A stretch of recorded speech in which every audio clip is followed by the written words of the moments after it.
What's up, YouTube people? Shaggy the Rabbit, live at the library. Trying to keep people out the shot so they don't be too salty. But it's not always doable. All kinds of love going out to the folks at the r/alternate history hub Discord. All kinds of love going out to the folks over there at Against the World G's house. I know that Keenan is in fact a Virgo, so we have to show Keenan some love for Virgo season, as well as Ron, wherever you're at, bro. Happy Earth Day. This might get regifted to you if we read it fast enough. Nah. Oh man. All kinds of love going out to Don't Watch Continue, Dead Mind Dog Rose. All kinds of love to Renzo Flutes. All kinds of love to about a dozen other people. I'm sure Octawave might show up at some point. Shouts out Octawave. Shouts out the Fox doing YouTube.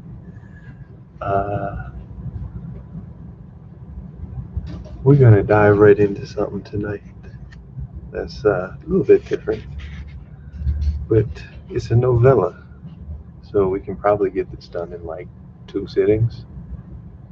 Don't quote me on that, but there's also a bunch of other awesome short stories in here that you guys might enjoy as well. So here we go with more late 19th century English literature. Virgo gang, what's up, y'all? Happy birthday, Virgos. The time traveler, for so it'll be convenient to speak of him, was expounding a recondite matter to us. His gray eyes shone and twinkled, and his usually pale face was flushed and animated. The fire burned brightly in the soft radiance of incandescent lights, and the lilies of silver caught the bubbles that flashed and passed in our glasses.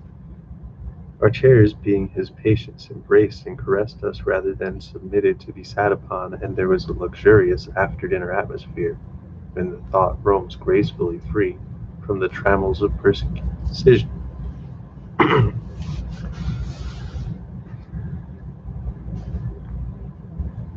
And when he put to us in this way, marking points with a lean forefinger, as we sat and lazily admired his earnestness over this new paradoxes we thought it, and his fecundity.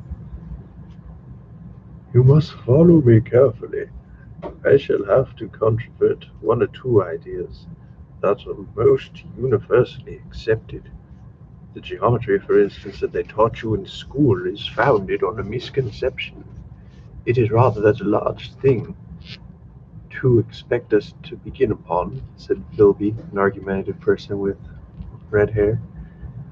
I do not mean to ask you to accept anything without a reasonable ground for it. I will soon admit as much as I need from you. You know, of course, that a mathematical line, a line of thickness nil, has no real existence. They taught you that. Neither has a mathematical plane. These things are mere abstractions. That is right, said the psychologist. Nor is having only length, breadth, and thickness can a cube have real existence. There, I object, said Philby. Of course, a solid body may exist, all real things. So most people think.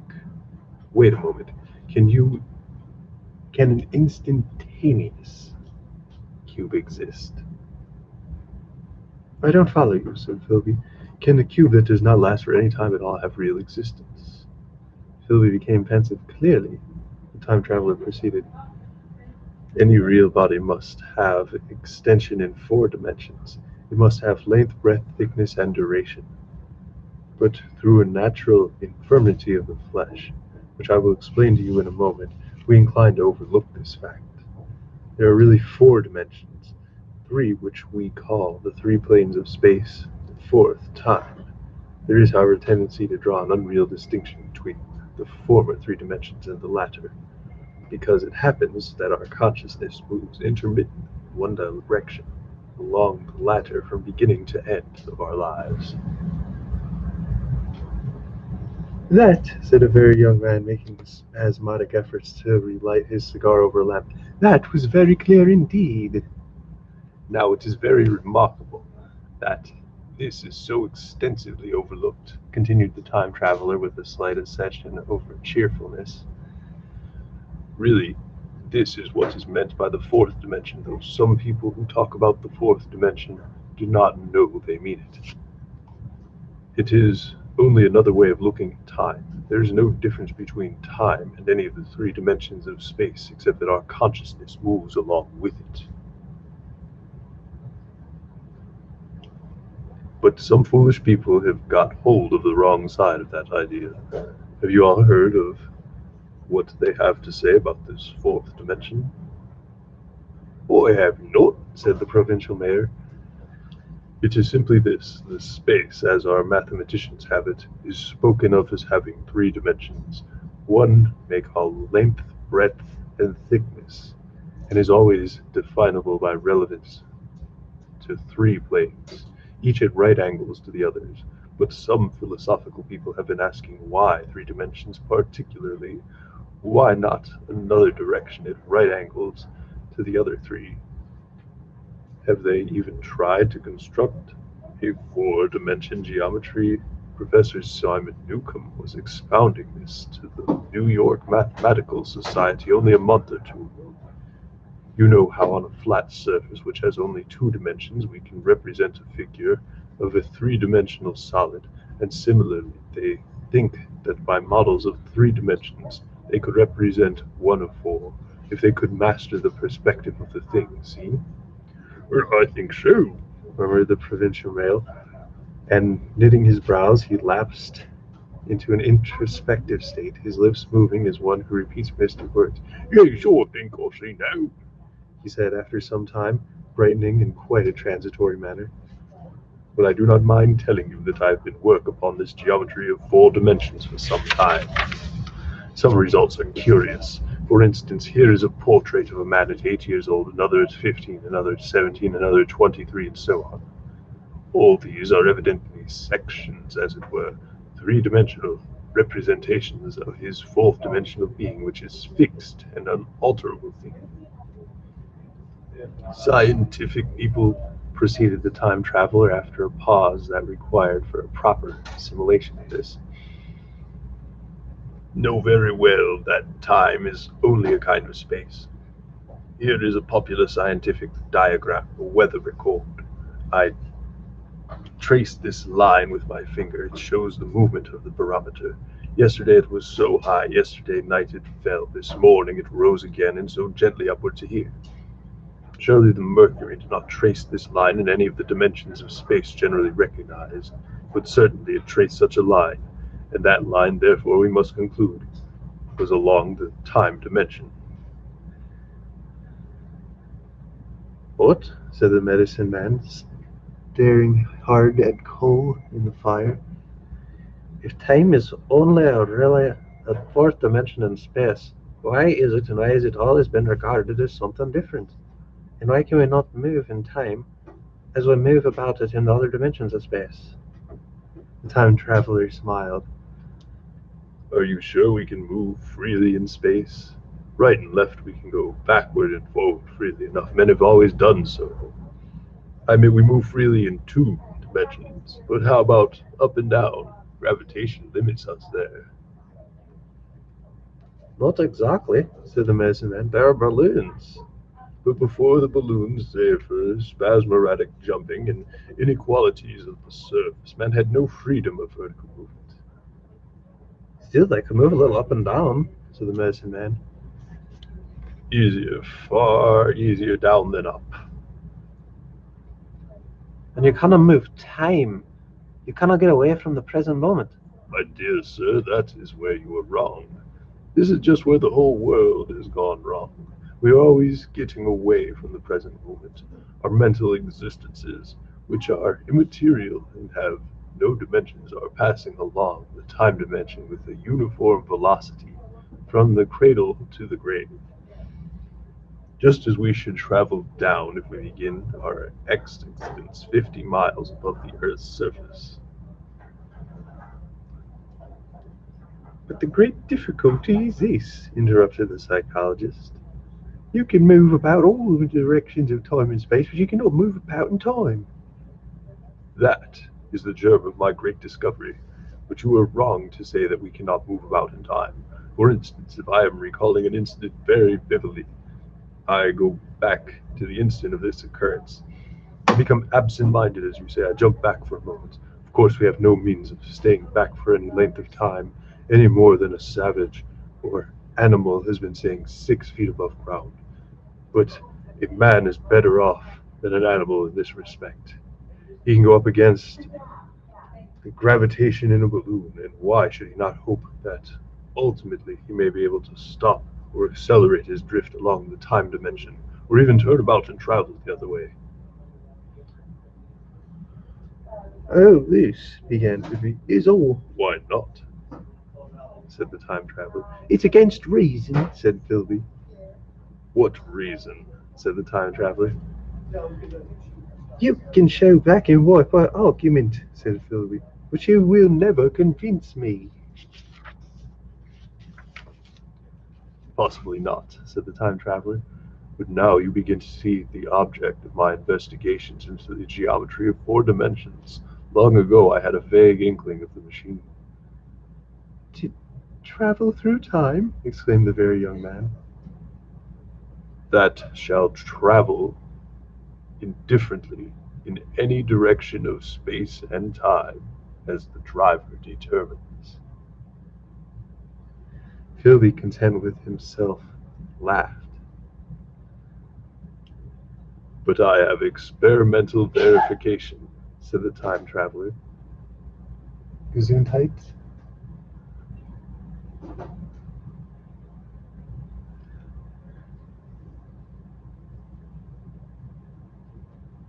It would be remarkably convenient for the historian, the psychologist suggested. One might travel back and verify the accepted account of the Battle of Hastings, for instance. Don't you think that would attract attention? Said the medicine man. Our ancestors had no great tolerance for anachronisms. One might get one's Greek from the very lips of Homer and Plato, the very young man thought. In that case, one would certainly plough for you to little go. The German scholars have improved Greek so much. And there is the future, said the very young man. Just think, one might invest all one's money, leave it to accumulated interest, and hurry on ahead. To discover society, said I, erected on a strictly communistic basis. All the wild and extravagant theories, began the psychologist. Yes, so it seemed to me, and so I never talked of it until experimental verification, cried I. You're going to verify that. The experiment, cried Philby, who was getting brain weary. Let's see your experiment anyhow, said the psychologist. It was all humbug, you know. The time traveler smiled round at us. Then, still smiling faintly, with his hands deep in his trousers pocket, he walked slowly out of the room, and we heard his slippers shuffling down the long passage of his laboratory. The psychologist looked at us. "I wonder what he's got." "Some sleight of hand trick or another," said the medicine man, and Philby tried to tell us about a conjurer he had seen in Jerusalem, but before he had finished the preface, the time traveler came back and Philby's anecdote collapsed. The thing the time traveler held against his hand was a glittering metallic framework, slightly larger than a small clock, and very delicately made. There was ivory in it, and some transparent crystalline substance. And now, I must be explicit, that, for this follows, unless his explanation is to be accepted, it is an absolutely unaccountable thing. He took one of the small octagonal tables that were scattered around the room and set it forth of the fire, with two of the legs on the hearthrug. On this table he placed the mechanism. Then he drew up a chair and sat down. The only other object on the table was a small shaded lamp, the bright light of which fell upon the model. There were also perhaps a dozen candles about, 2 in brass candlesticks upon the mantel and several in scones, so that the room was brilliantly illuminated. I sat in a low armchair nearest the fire, and I drew this forward so as to be almost between the time traveler and the fireplace. Philby sat between him, overlooking his shoulder. The medicine man and the provincial mayor watched him in profile from the right, the psychologist from the left. The very young man stood behind the psychologist. We were all on alert. It appears incredible to me that any kind of trick, however subtly conceived or however adroitly done, could have been played upon us under these conditions. The time traveler looked at us and the mechanism. "Well," said the psychologist. "This little affair," said the time traveler, resting his elbows upon the table and pressing his hands together above the apparatus, "is only a model. It is my plan for a machine to travel through time. You will notice that it looks singularly askew, and there is an odd twinkling appearance about this bar, as though it was in some way unreal." He pointed to the part with his finger. "Also, here is one little white lever, and there is another." The medicine man got up to his chair and peered into the thing. "It's beautifully made," he said.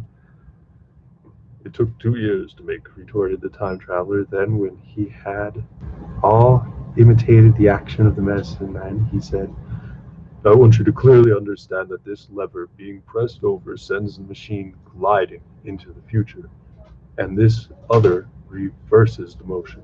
The saddle represents the seat of the time traveler. Presently I'm going to press the lever, and off the machine will go. It will vanish, pass into future time, and disappear. Have a good look at the thing. Look at the table, too, and satisfy yourselves there is no trickery. I don't want to waste this model and then be told I'm a quack." There was a minute's pause, perhaps. The psychologist seemed about to speak to me, but changed his mind. Then the time traveler put his finger towards the lever. "No," he said suddenly. "Lend me your hand." Then turning to the psychologist, he took that individual's hand in his own and told him to put out his forefinger, so that it was the psychologist himself who set forth the model of the time machine on its interminable voyage. We all saw the lever turn, and absolutely certain there was no trickery. There was a breath of wind, and the flame leapt. One of the candles on the mantel was blown out, and the little machine suddenly swang round, became indistinct, was seen as a ghost for a second perhaps, as an eddy of faintly glittering brass and ivy, and it was gone, vanished. Save for the lamp, the table was bare.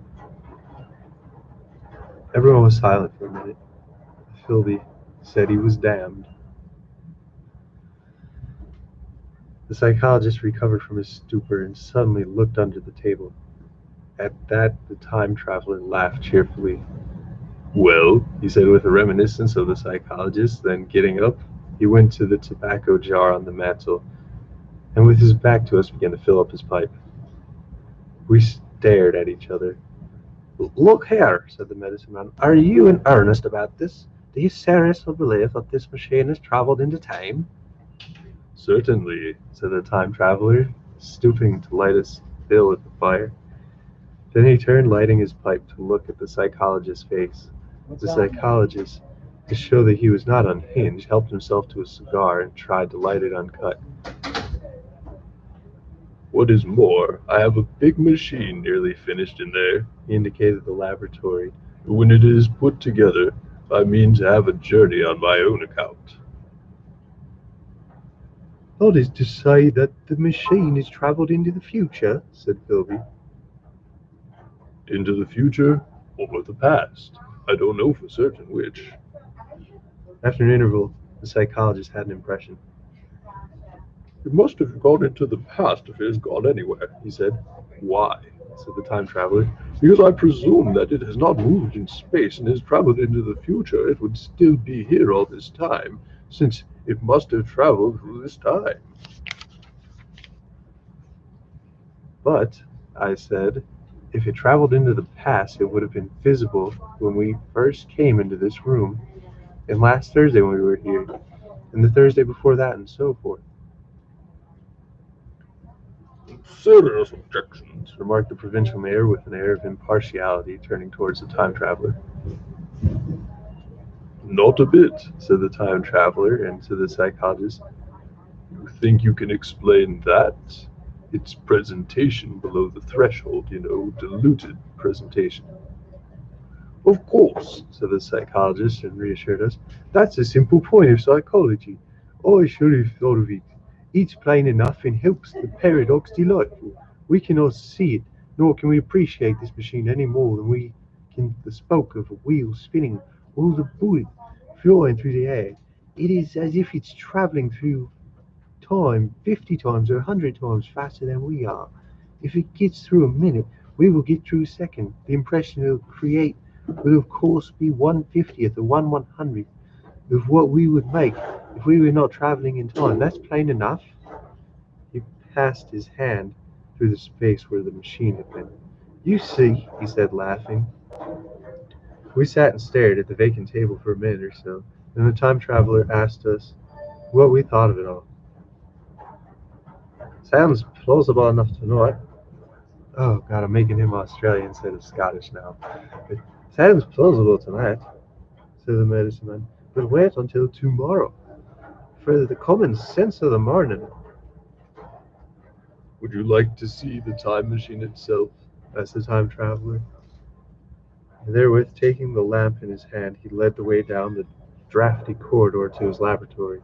I remember vividly the flickering light, his queer broad head in a silhouette, the dance in the shadows, and how we followed him, puzzled but incredulous, and how there in the laboratory we beheld a larger edition of the little mechanism which we had seen vanish before our eyes. Parts of it were nickel, parts of it were ivory, parts of it had certainly been filed or sewn out of rock or crystal. The thing was genuinely complete, but the twisted crystalline bars lay unfinished upon the bench beside some sheets of drawings, and I took one up for a better look at it. Quartz it seemed to be. Look here, said the medicine man, are you perfectly serious? Or is it a trick like the ghost you showed us last Christmas? On that machine, said the time traveler, holding the lamp aloft, I intend to explore this. Is that plain? I was never more serious in my life. None of us quite knew how to take it. I caught Philby's eye over the shoulder of the medicine man, and he winked at me solemnly. Whew. Oh man, we a chapter in. Hope everyone's doing awesome today.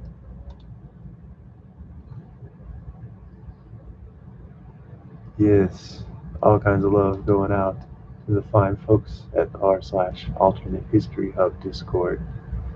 All kinds of love going out to the cynical chicken who is supposed to be doing a collab with me soon, which I am looking forward to.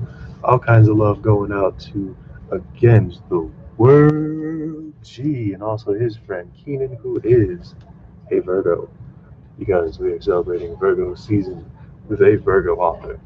Yes.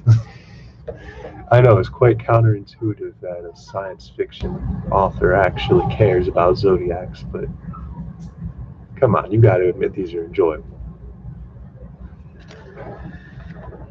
Oh man, but anyway, all kinds of love to Don't Watch Continue, who's still over there playing uh, the Walking Dead video game. That's what it was over on his channel. So make sure y'all check that out. He'll be at it for a minute. Uh, man. Shouts out to Renzo Fruits. Shouts out to the Fox. And shouts out to Aaron, whose birthday was a couple days ago. So here we go. I think that at that time, none of us quite believed in the time machine. The fact is, the time traveler was one of those men who were too clever to be believed. He never felt he saw all around him. He always suspected some subtle reverse, some ingenuity in ambush behind his lucid frankness. Had Philby shown the model and explained the matter of the time traveler's words, we should have shown him far less skepticism. For we should have perceived his motives. The pork butcher could understand Philby, but the time traveler more than a touch of whim among his elements. And we distrusted him. Things that would have made the frame of a less clever man seem tricks in his hands. is a mistake to do things too easily. The serious people took him too seriously, never felt quite sure of his deployment. They were somehow aware that trusting their reputations for judgment with him was like furnishing a nursery with eggshell china. So I don't think any of us said very much about time traveling in the interval between that Thursday and the next, though its odd potentialities ran no doubt in most of our minds. Its plausibility, that is, its practical indebtedness, its curious possibilities of anarchoism and of utter confusion it suggested. For my own part, I was partially preoccupied with the trick of the model. Then I remember discussing with the medicine man whom I'd met on Friday in Linian. He said he had seen a similar thing at Tubingen, and laid considerable stress on the blowing out of the candle, but how the trick was done could not explain.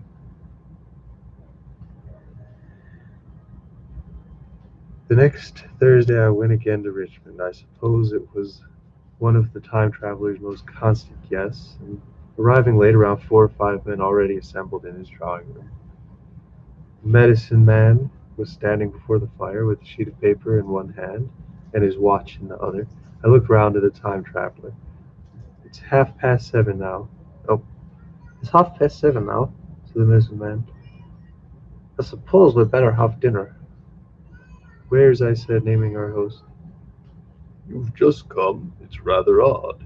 Son of what? "Oh, you just come? It's rather odd. He's unavoidably detained. He asked me in this note to lead off with dinner at 7 if he's not back. He says he'll explain when he comes."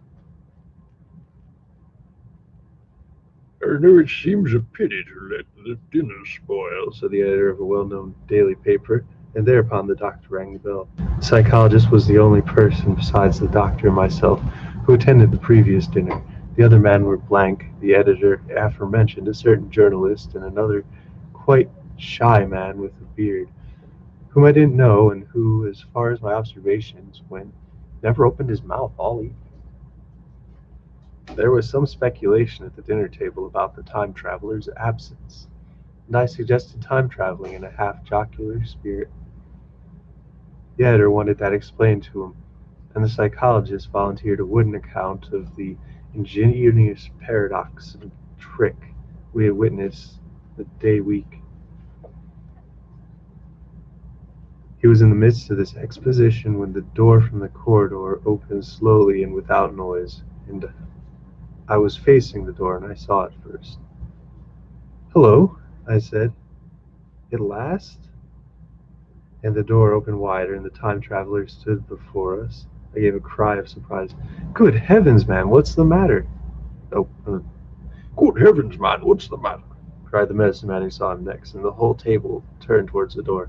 He was in an amazing plight.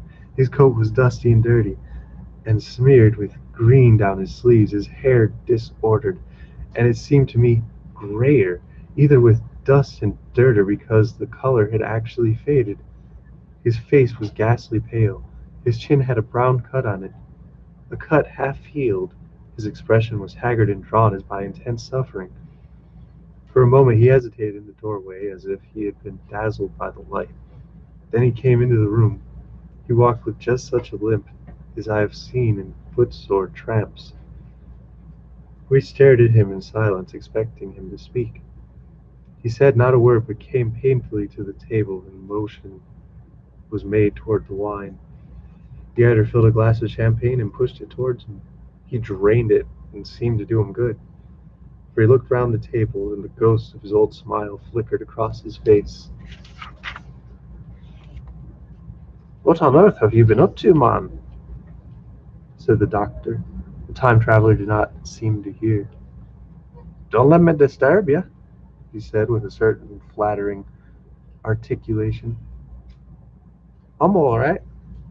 He stopped, held out the glass furthermore, and took it off in the drop. "Oh, that's good," he said. His eyes grew brighter, and the faint color came into his cheeks. His glance flickered over our faces with a certain dull approval, and then we went round the warm and comfortable room. And then he spoke again, as it was feeling this way among his words. "I'm going to wash and dress." Then I'll come down and explain things. Save me some of that mutton. I'm starving for a bit of meat." He looked across at the editor, who was a rare visitor, and hoped he was all right. The editor began a question. "Tell you presently," said the time traveler. "I'm funny. Be all right in a minute." He put down his glass and walked towards the staircase door. Again I remarked his lameness and the soft padding sound of his footfall. And standing up in my place, I saw his feet as he went out. He had nothing on them but a pair of tattered, blood-stained socks. Then the door closed upon him. I had half a mind to follow, till I remembered how he detested any fuss about himself. For a moment perhaps my mind was wool-gathering. Then remarkable behavior of an eminent scientist, I heard the editor say, thinking after his wont in the headlines. This brought my attention back to the dinner table. "What's the game?" said the journalist. "Has he been doing amateur cadger? I don't follow."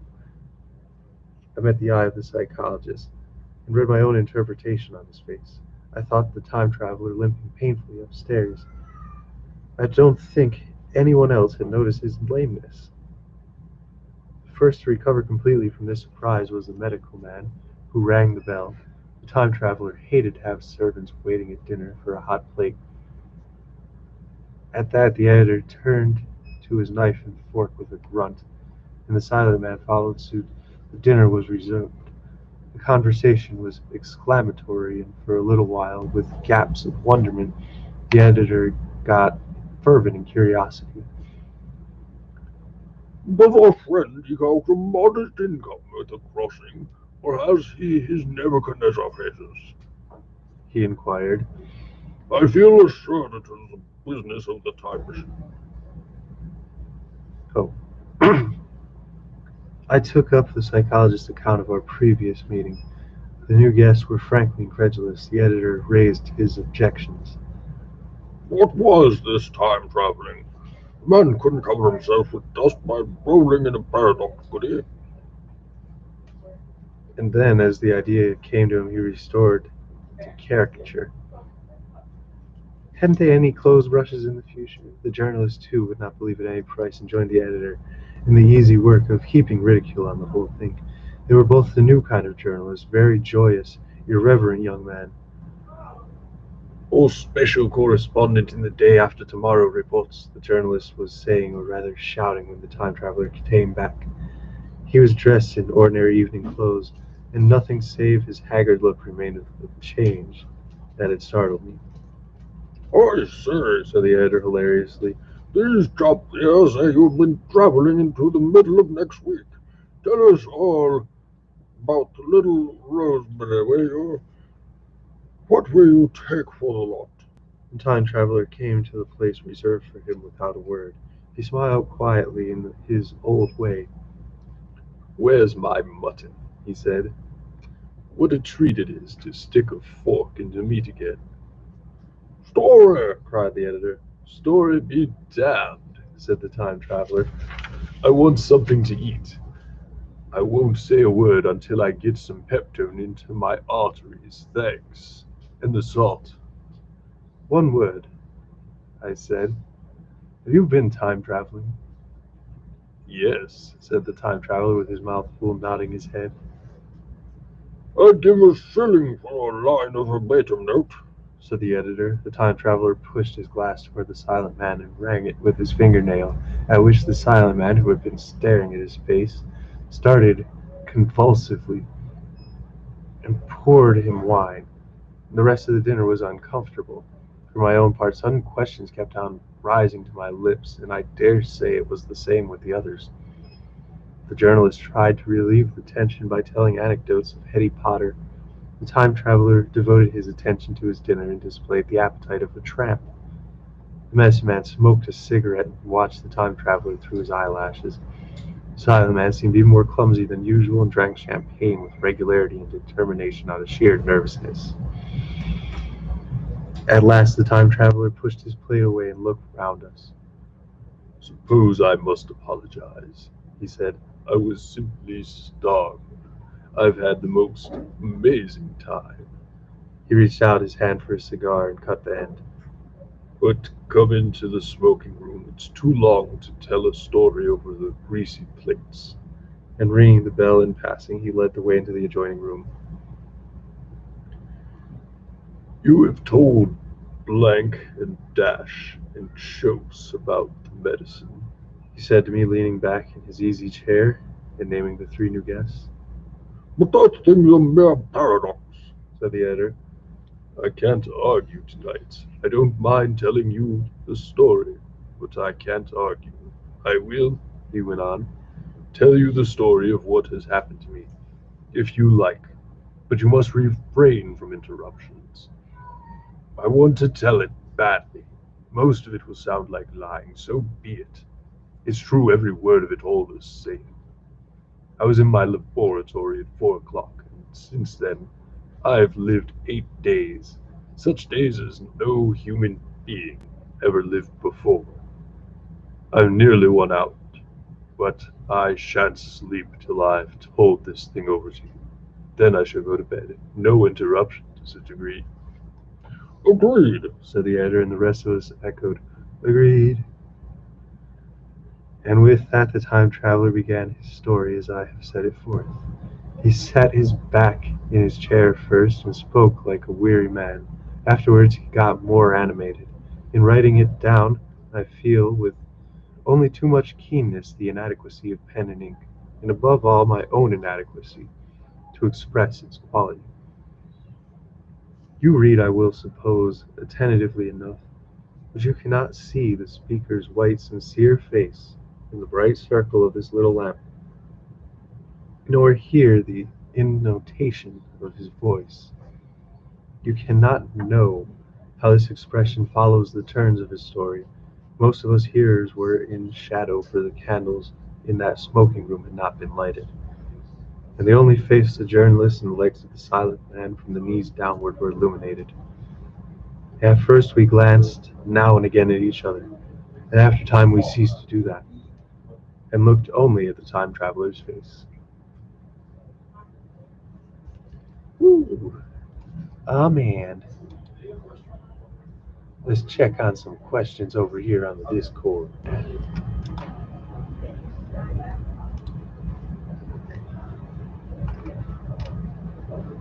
Yes. So, it did do a poll over here on the Discord. Um, which Virgo authors should I read first? I have a collection of Tolstoy short stories, H.G. Wells's Time Machine, and other short stories. Stephen King's on writing Stephen King short stories. And then I did say that I would work in the Three Musketeers if anyone still wanted it. Um, at this point, I think I'm mostly just reading that off the strength of how awesome lmao was, more so than the strength of the book being that great. But this is actually pretty interesting, especially to see kind of how the 19th century, late 19th century viewed scientific progress is always unique. Because certain things don't sound right and other things sound too right.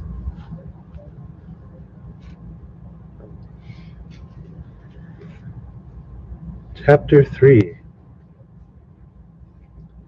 I told some of you last Thursday of the principles of the time machine and showed you the actual thing itself, incomplete in the workshop. There it is now, a little travel board. Truly, and one of the ivory bars is cracked and the brass rail bent, but the rest of it's sound enough.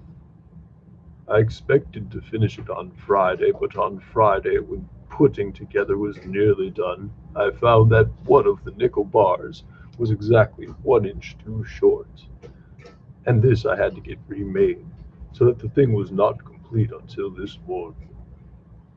It was at 10 o'clock today that the first of all time machines began its career. I gave it a last tap, tried all the screws again, put one more drop of oil on the quartz rod, and sat myself in the saddle. I suppose a suicide who holds a pistol to his skull feels much the same wonder at what will come next as I felt then. I took the starting lever in one hand and stopping one in the other.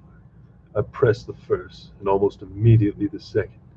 I seemed to reel.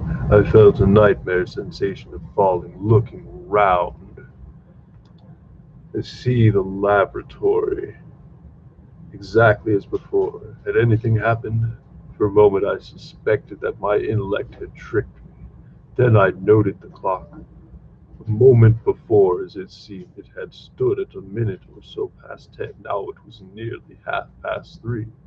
I drew a breath, set my teeth, gripped the starting lever with both hands, and went off with a thud. The laboratory got hazy and went dark. Mrs. Watchett came in and walked apparently without seeing me towards the garden door. I suppose it took her a minute or two to traverse the place, but to me she seemed to shoot across the room like a rocket. I pressed the lever over to its extreme position. The night came like the turning out of a lamp, and in another moment came tomorrow. The laboratory grew faint and hazy, then fainter, and even fainter. Tomorrow night came, then night again, day again, faster and faster still.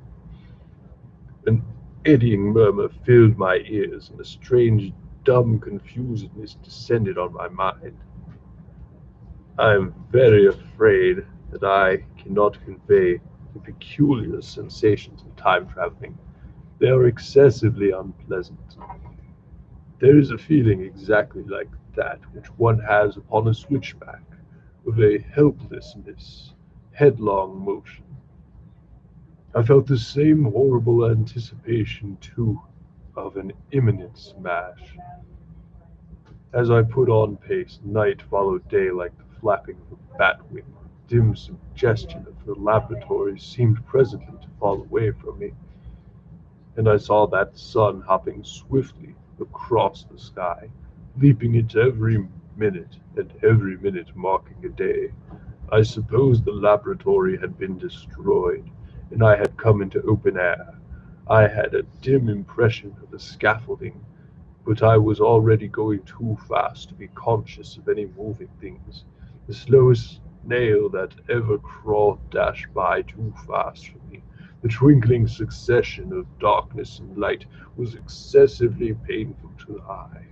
Then, in intermittent darkness, I saw the moon spinning swiftly through her quarters from new to full, and had a faint glimpse of the circling stars.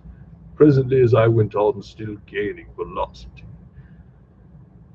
the palpitation of night and day merged into continuous grayness. The sky took on a wonderful deepness of blue, a splendid luminous color like that of early twilight. The jerking sun became a streak of fire, a brilliant arc. In space, the moon a fainter fluctuating band. I could see nothing of the stars save now and then a brighter circle flickering in the blue. The landscape was misty and vague. I was still on the hillside, upon which the house now stands, and the shoulder rose above me, grey and dim. I saw trees growing and changing like puffs of vapour, not brown, now green. They grew, spread, shivered, and passed away. I saw huge buildings rise up faint and fair and pass like dreams. The whole surface of the earth seemed changed, melting and flowing under my eyes. The little hands upon the dials registered my speed raced round and faster and faster. Presently I noted that the sun belt swayed up and down from solstice to solstice in a minute or less, and that consequently my pace was over a year a minute. And minute by minute the white snow flashed across the world and vanished and was followed by the bright, brief green of spring. The unpleasant sensations of the start were less poignant now. They merged at last into a kind of hysterical exhilaration. I remarked, indeed, a clumsy swaying of the machine, for which I was unable to account, but my mind was too confused to attend to it. So with any kind of madness growing upon me, I flung myself into the future. At first I scarce thought about stopping, scarce thought of anything but these new sensations, but presently a fresh series of impressions grew up in my mind, a certain curiosity, and there within a certain dread, until at last I took complete possession of me.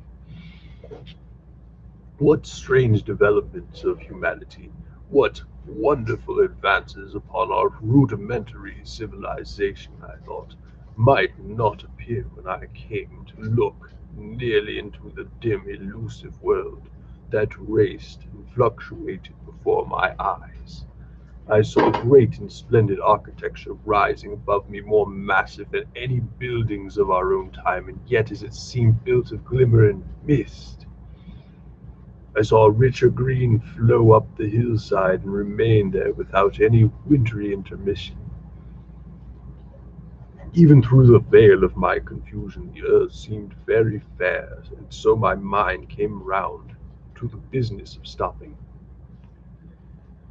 The peculiar risk lay in the possibility of my finding some substance in the space which I or the machine occupied. So long as I traveled at a high velocity through time, this scarcely mattered. I was, so to speak, attenuated, was slipping like a vapor through the intersections and intervening substances. But to come to stop involved of jamming myself molecule by molecule into whatever lay in my way, meant bringing atoms into such contact with those of the obstacle that a profound chemical reaction, possibly a far-reaching explosion, would result, and blow myself out and my apparatus out of all possible dimensions into the unknown. This possibility had occurred to me again and again while I was making the machine, but then I had cheerfully accepted it as an unavoidable risk, one of the risks a man has got to take. Now the risk was inevitable. I no longer saw it in the same cheerful light.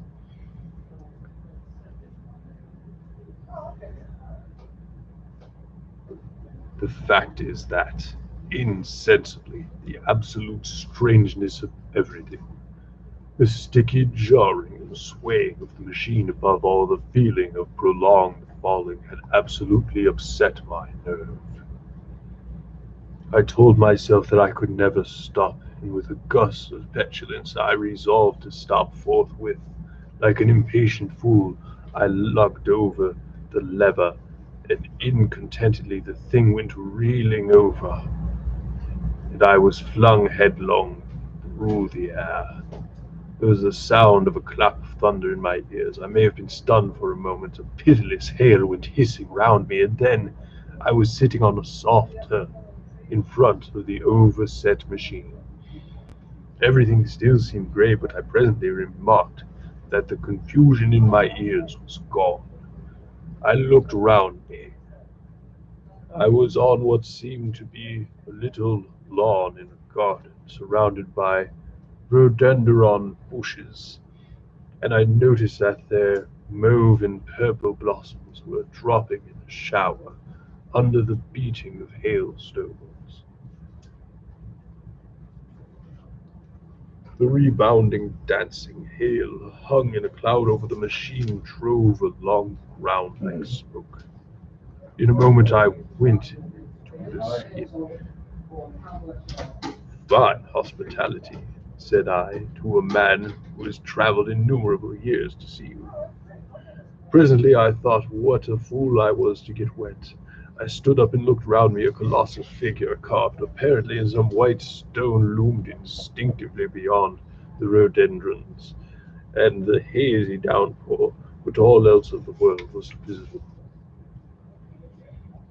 My sensations would be hard to describe. As the columns of hail grew thinner, I saw the white figure more distinctly. It was very large, for a silver birch tree touched its shoulder.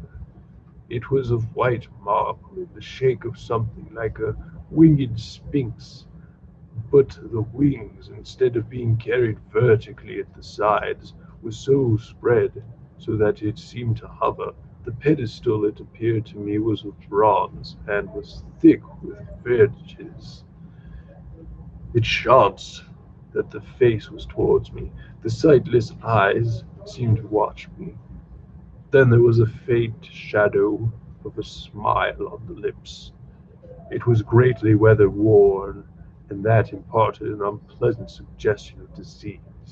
I stood looking at it for a little space, half a minute perhaps, or half an hour, seemed to advance and recede as the hail drove before it denser and thinner.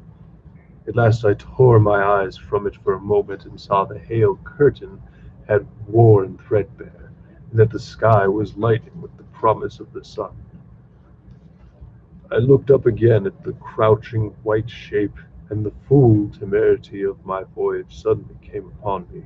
What might appear when the hazy curtain was altogether withdrawn? What might not have happened to men? What if the cruelty had grown into a common passion? What if in this interval the race had lost its manliness and developed into something inhuman, unsympathetic, and overwhelmingly powerful? I might seem some old world savage animal, only the more dreadful and disgusting for our kind and likeness, a foul creature to be incontently slain. Already I saw their vast shapes, huge buildings with intricate parapets and tall columns, with a wooded hillside dimly creeping in upon me through the lessening storm. I was seized with panic with fear. I turned frantically to the time machine and strove hard to readjust it. As I did so, the shafts of the sun smote through the thunderstorm. The gray downpour was swept aside and vanished like the trailing garments of a ghost. Above me, in the immense blue of the summer sky, some faint brown shreds of cloud whirled into nothingness. Great buildings about me stood out clear and distinct, shining with the wet of the thunderstorm, and picked out in white by unmelted hailstones piled along their courses. I felt naked in a strange world. I felt as perhaps a bird may feel in the clear air, knowing that a hawk wings above and will swoop. My fear grew into a frenzy. I took breathing space, set my teeth, and again grappled fiercely, wrist and knee, with the machine. It gave under my desperate onset and turned over. I struck my chin violently, one hand on the handle, the other on the lever. I stood panting heavily, in attitude to mount again. But with this recovery of prompt retreat my courage recovered. I looked more curiously and less fearfully at this world of the remote future. In a circular opening, high up in the wall of the nearer house, I saw a group of figures, clad in rich, soft robes. They had seen me, and their faces were directed towards me. Then I heard voices approaching me. Coming through the bushes by the white sphinx were the heads and shoulders of men running. One of these emerged in a pathway leading straight into a little lawn upon which I stood with my machine. He was a slight creature, perhaps 4 feet high, clad in a purple tunic, girdled at the waist with a leather belt. Sandals or buskins, I could not clearly distinguish which, were on his feet. His legs were bare to the knees, and his head was bare. Noticing that, for the first time, how warm the air was. Global warming, uh-oh. He struck me as being a very beautiful, graceful creature, but indescribably frail. His flushed face reminded me of the more beautiful kind of consumptive, that hectic beauty of which we used to hear so much. At the sight of him, I suddenly regained confidence. I took my hands from the machine. That was chapter. Foe. And that's the only thing I'm screaming is foe. And that's the only thing I'm screaming. But yes, just real quick shout out to Anderson Library. Always an awesome place. I know there's some cool people back in these shells right now doing a whole bunch of work to keep it looking beautiful. We appreciate you very much. All kinds of love going out to again is the world. Gee, all kinds of love to Don't Watch Continue, Dog Rose, Renzo Flutes, Fox Does YouTube, Octawave, the fine folks over at the r/alternate history hub Discord. We on chapter 4. The only thing I'm screaming. Oh, it's only oh, what? Oh man. But yes, all kinds of love, all kinds of respect, bros. Make sure to hit the like button.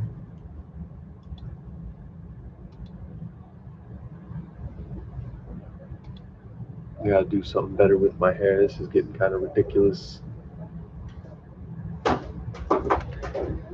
Chapter 4. Okay, a couple complaints real quick before we proceed. Sometimes it's hard to read this just because they didn't put regular quotation marks.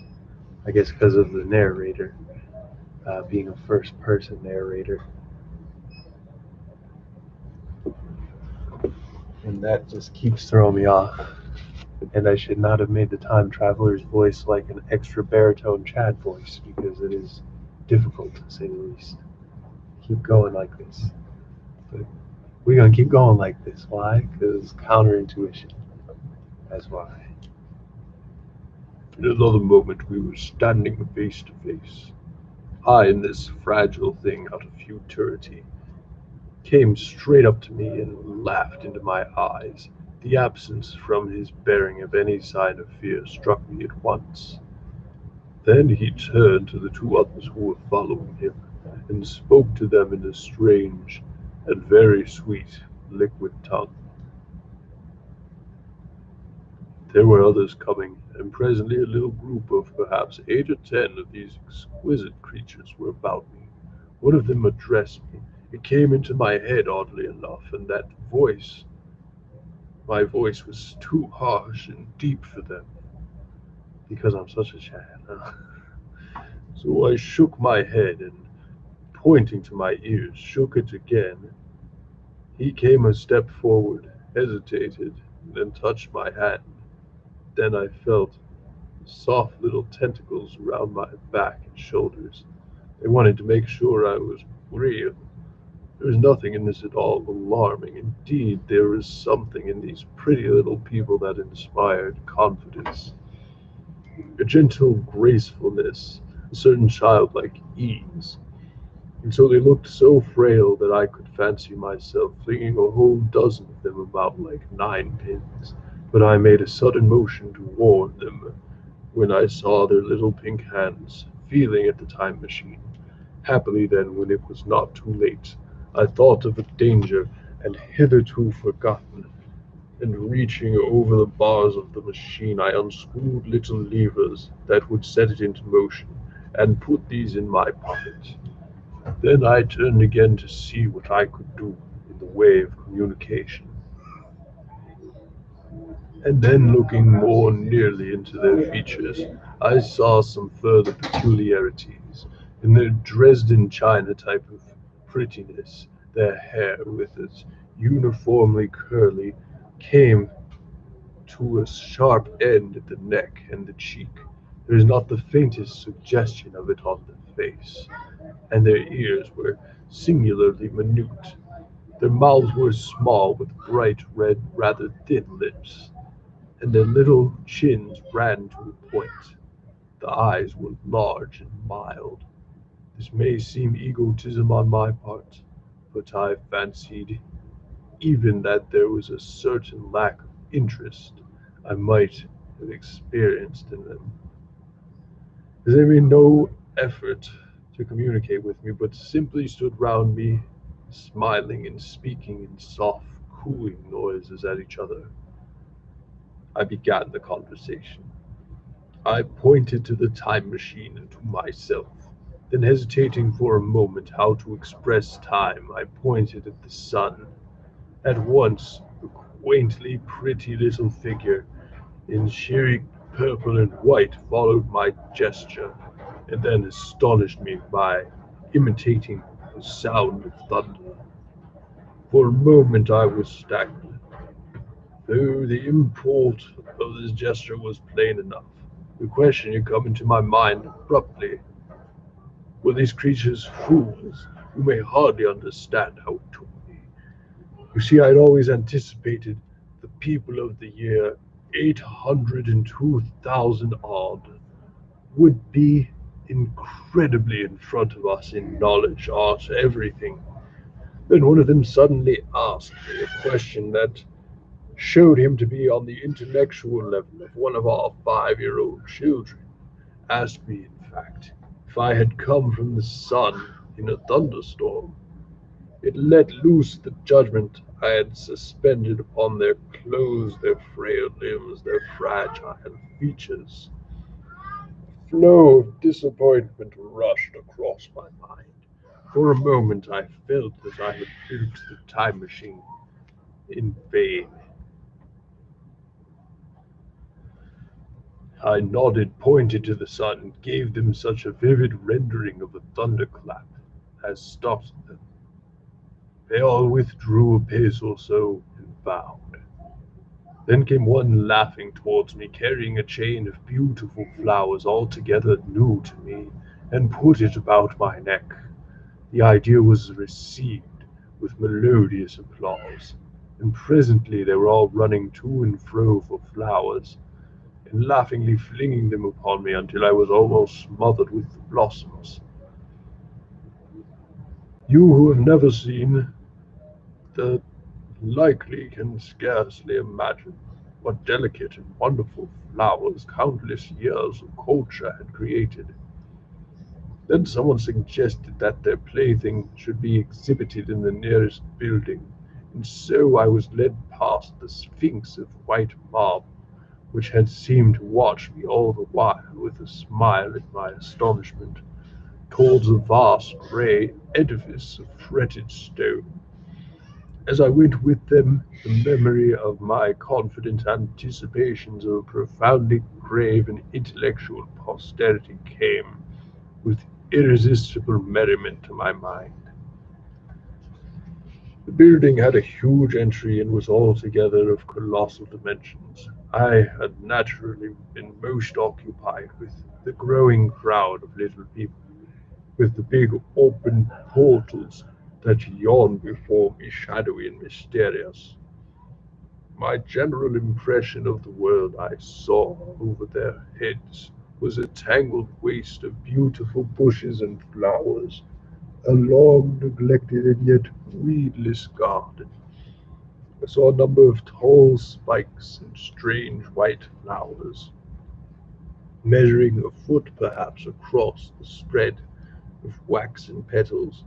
They grew scattered, as if wild, among the variegated shrubs. But as I say, I did not examine them closely this time. The time machine was left deserted on the turf among the rhododendrons. Shout out after wave.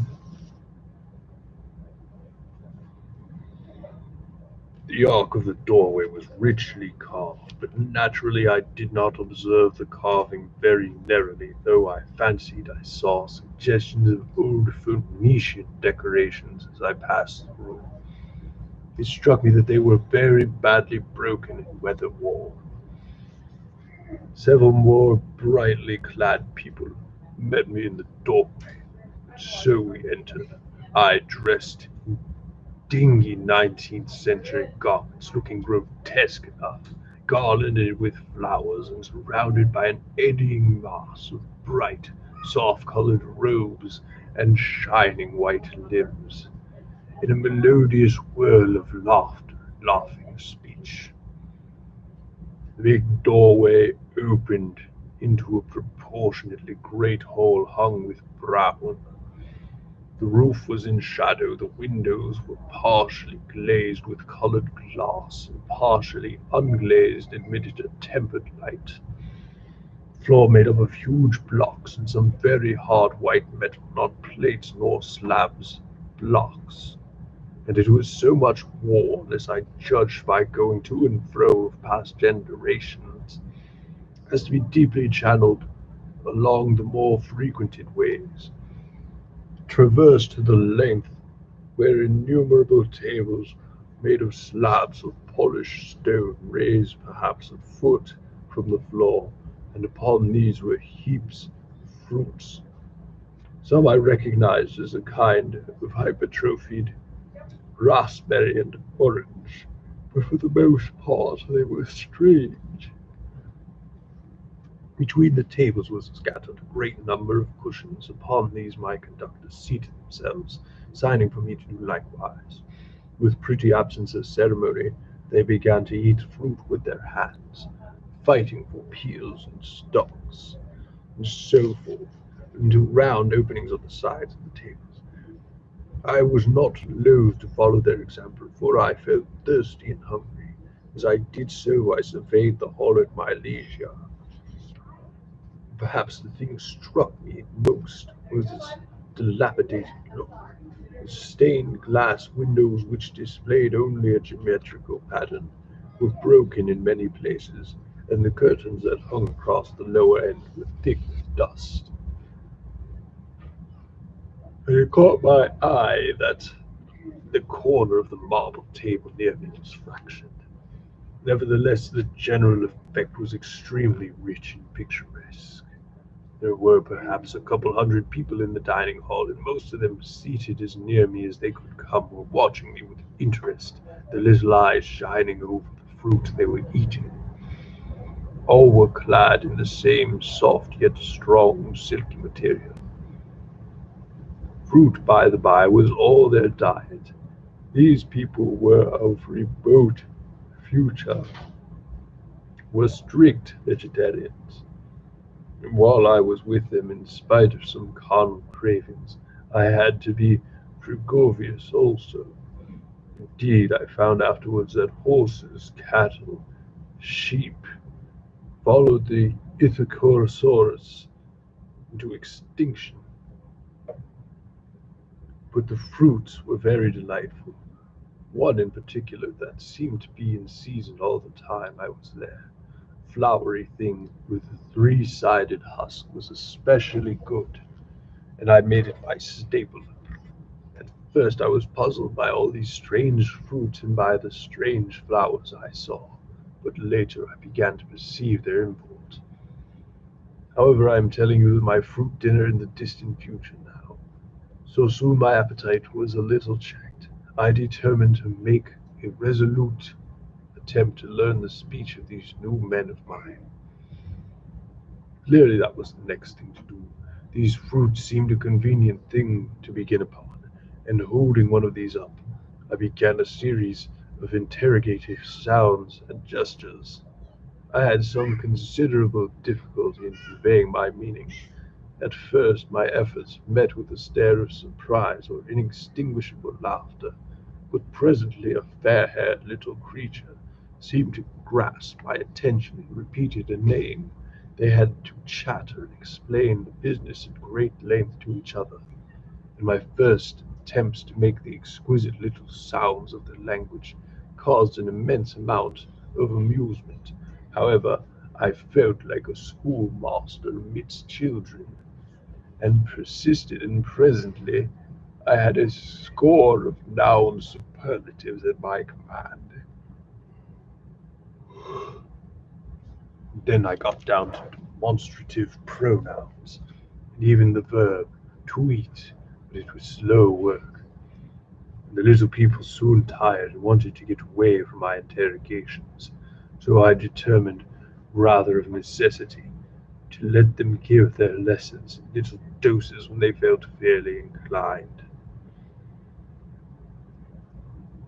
And very little doses I found they were before long, for I never met people who were more indolent or more easily fatigued. Queer thing I soon discovered about my little hosts, that was their lack of interest. They would come to me with eager cries of astonishment like children, but like children some would stop examining me and wander away after some toy or another. The dinner and my conversational beginnings ended, I noted for the first time that almost all those who had surrounded me at first were gone. It saw, too, how speedily I came to disregard these little people. I went through the portal in the sunlit world again as soon as my hunger was satisfied. I was continually meeting more of these men of the future who would follow me at a little distance, chatter and laugh about me, and having smiled and gesticulated in a friendly way, they leave me again to my own devices.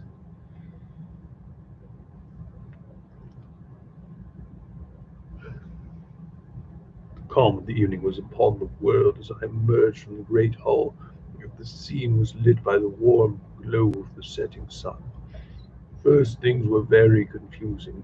Everything was so different from the world I had known. Even the flowers, the big building I had left, was situated on the slope of a broad river valley, but the Thames had shifted perhaps a mile from its present position. I resolved to mount to the summit of a crest perhaps a mile and a half away, from which I could get a wider view of this our planet in the year 802,701 AD. For that, I should explain was the date the little dials on my machine recorded. As I walked, I was watching for every impression that could possibly help the condition of ruinous splendor in which I found the world, for ruinous it was. A little way up the hill, for instance, was a great heap of granite, bound together by masses of aluminum, a vast labyrinth of precious walls and crumbled heaps. Amidst were thick heaps of very beautiful pagoda-like plants, nettles possibly, but wonderfully tinted with brown about the leaves, and incapable of stinging. It was evident that derelict remains of some past structure, to what end built I could not determine. It was here that I was destined at a later date to tell a very strange experience, and the first imitation of a still stranger discovery. But of that I will speak in its proper place. Looking round with a sudden thought from the terrace on which I rested for a while, I realized there were no small houses to be seen. Apparently, a single house and possibly every household had vanished. Here and there among the greenery were palace-like buildings, but the house and the cottage which form such characteristic features of our own English landscape had disappeared. Communism, I said to myself. Wait, what?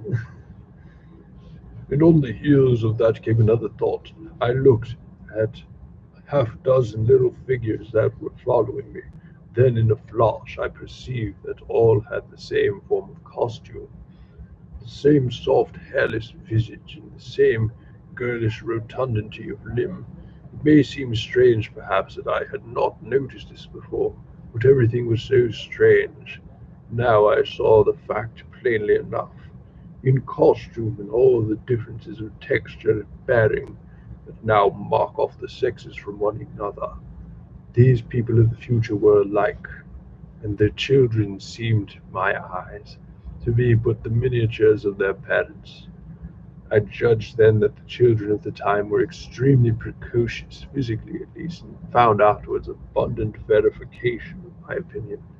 Seeing the ease and security in which these people were living, I felt that this close resemblance of the sexes was after all what one would expect. For the strength of the man and the softness of a woman, the institution of the family, and the differentiation of occupations are mere militant necessities of an age of physical force, where population is balanced and abundant. Much childbearing becomes an evil rather than a blessing to the state. Where violence comes but rarely and offspring are secure, there is less necessity. Indeed, there is no necessity for an efficient family in the specialization of the sexes with reference to their children's needs disappears. We see some beginnings of this even in our own time, and this age in the future it was complete. This, I must remind you, was my speculation at that time. Later I was to appreciate how far it fell short of the reality. While I was musing upon these things, my attention was distracted by a pretty little structure, like a well under a cupola. I thought in a transitory way the oddness of wells still existing. It then resumed the thread of my speculations. There were no large buildings towards the top of the hill, and as my walking powers were evidently miraculous, I was presently left alone for the first time. With a strange sense of freedom and adventure, I pushed on up to the crest. There I found, at the seat, some yellow material I did not recognize, corroded in places with a kind of pinkish rust, and half smothered in soft moss. The armrests cast and filed into the resemblance of griffins' heads. I sat down on it. I surveyed the broad view of our old world under the sunset that long day. It was as sweet and fair a view as I have ever seen. The sun had already gone below the horizon, and the west was flaming gold, touched with some horizontal bars of purple and crimson. Below was the valley of the Thames, a river that lay like a band of burnished steel. I have already spoken of great places dotted among the variegated greenery, some in ruins, and some still occupied. Here and there rose a white and silvery figure in the waste garden of the earth. Here and there came a sharp, vertical line of some cupola or obelisk. There were no hedges, no signs of proprietary rights, no evidence of agriculture. The old earth had become a garden. So watching, I began to put my interpretation upon things I had seen, and as it shaped itself to me that afterwards my interpretation was something in this way. Afterwards I found I had only gotten a half-truth, or only a glimpse of one facet of the truth. It seemed to me that I had happened upon humanity upon the wane. The ruddy sunset set me thinking of the sunset of mankind. For the first time I began to recognize an odd consequence of the social effort in which we are at present engaged, and yet come to think of it, it is a logical consequence enough. Strength is the outcome of need. Security sets a premium on feebleness. The work of ameliorating the conditions of life, the true civilizing process that makes life more and more secure, had gone steady on to a climax. One triumph of a united humanity over nature had followed another. Things that are now mere dreams had become projects deliberately put in a hand, carried forward, and that harvest was what I saw. After all, the sanitation and the agriculture of today are still in the rudimentary stage. The science of our time has attacked but a little department in the field of human disease, and even so it spreads its operations very steadily and persistently. Our agriculture and horticulture destroy a weed just here and there, and cultivate perhaps a score or so of wholesome plants, leaving the greater number to fight out a balance as they can. We improve our favorite plants and animals, and how they are few gradually by selective breeding, now a new and better peach, now a seedless grape, now a sweeter and larger flower, now a more convenient breed of cattle. We improve them gradually because our ideas are vague and tentative, and our knowledge is very limited, because nature too is shy and slow in our clumsy hands. Some day all this will be better organized and still better. That is the drift of current in spite of the eddies. The whole world will be intelligent, educated, and cooperating. Things will move faster and faster toward the subjugation of nature. In the end, wisely and carefully, we shall readjust the balance of animal and vegetable in life to suit our human needs. This adjustment, I say, must have been done and done well, done indeed for all time. In the space of time across which my machine had leaped, the air was free from rats, the earth from weeds or fungi. Everywhere were fruits and sweet, delightful flowers. Brilliant butterflies flew hither and thither. The idea of preventative medicine was attained. Diseases had been stamped out. I saw no evidence of any contagious diseases during my stay, and I shall have to tell you later that even the process of putrefaction and decay had been profoundly affected by these changes. Social triumphs, too, had been effected. I saw mankind housed in splendid shelters, gloriously clothed, and yet I found them engaged in no toil. There were no signs of struggle, neither social nor economic struggle. The shop, the advertisement, the traffic, all that commerce which constitutes the body of our world was gone. It was natural on that golden evening that I should jump at the idea of a social paradise. And by difficulty of increasing population had been met, I guessed, and population had ceased to increase. But with this change in condition comes inevitably adaptations to change. What unless biological science has a mass of errors? If the cause of human intelligence and vigor, hardship and freedom, conditions under which we active, strong, and subtle survive, and the weaker go to the war, conditions that put a premium on the loyal alliance of capable people, upon self-restraint, patience, and decision, and the institution of the family, and the emotions that rise therein, and the fierce jealousy, the tenderness for offspring, parental self-devotion, all found their justification and support in the imminent dangers of the young. Now, where are these imminent dangers?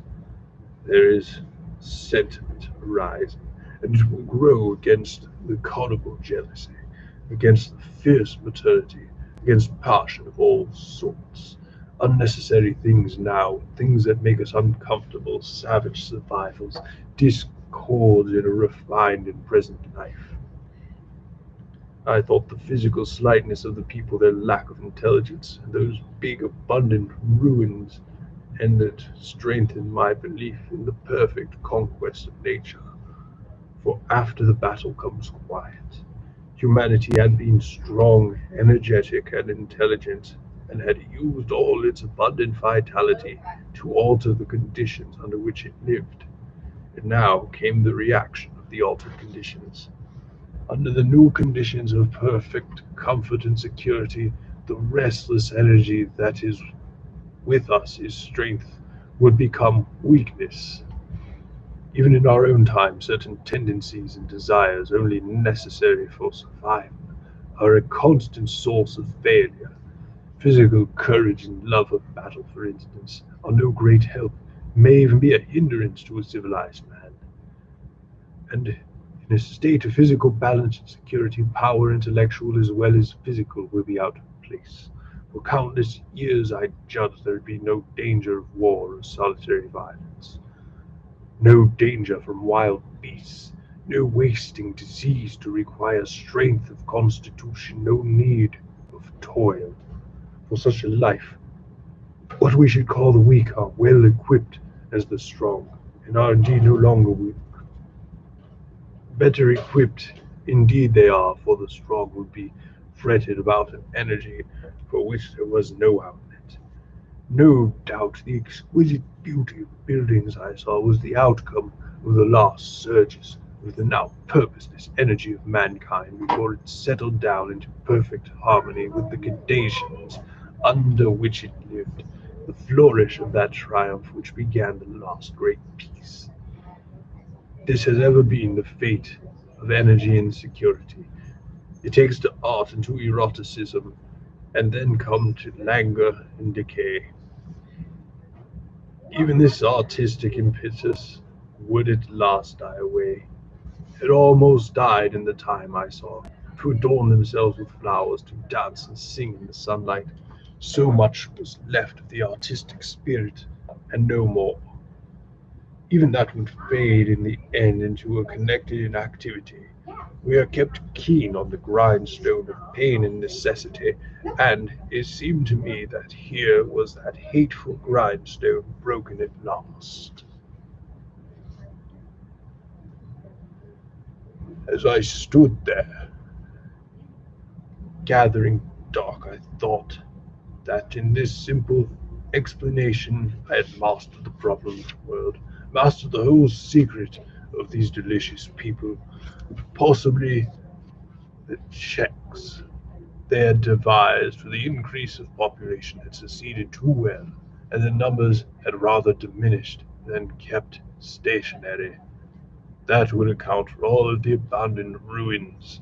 Very simple was my explanation, and plausible enough, as most theories are. Oh man, we doing all right. Hope everyone at home is doing pretty good too. Shouts out again to the word G. Shouts out Dog Rose, don't watch, continue. Yes, shouts out the fine folks over here at the Anderson Township Library for being awesome in a genuine sense. I think we should probably do one more chapter. What do y'all think? Shouts out Octawave. I really want to go in that. Oh, sorry. No, it's fine. Yeah, someone's in there right now, but it's just so. Yeah, all kinds of love going out to Against World G, Dog Rose, Octawave. Don't watch, continue. Find folks over at the r/alternate history of Discord, as well as H.G. Wells and all of the Virgos out there. Shouts out Keenan and A.A. Ron. Yes, chapter 5.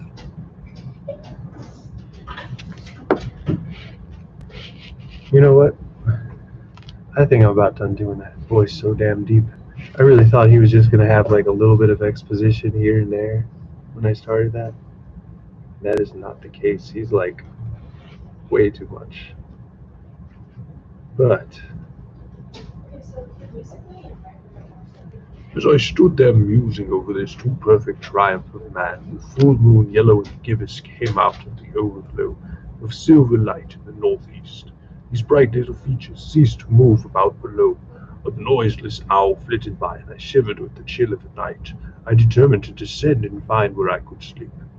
I looked for the building I knew, and then my eye traveled along the figure to the white sphinx upon the pedestal of bronze, glowing distinct in the light of the rising moon grew brighter. I could see silver birch against it. There was a tangle of rhododendron bushes, black in the pale light, and there was a little lawn. I looked at the lawn again. A queer doubt chilled my complacency. No, I said sadly to myself, that was not the lawn, but it was the lawn. For the white leprous face of the Sphinx was towards it. Can you imagine what I felt when this conviction came to me? But you cannot. The time machine was gone. At once, like a lash across my face, came the possibility of losing my own age and being helpless in this strange new world. The bare thought of it was an actual physical sensation. I could feel it grip me in the throat and stop my breathing. In another moment I was in a passion of fear, running with great leaping strides down the slope. Once I fell headlong and cut my face.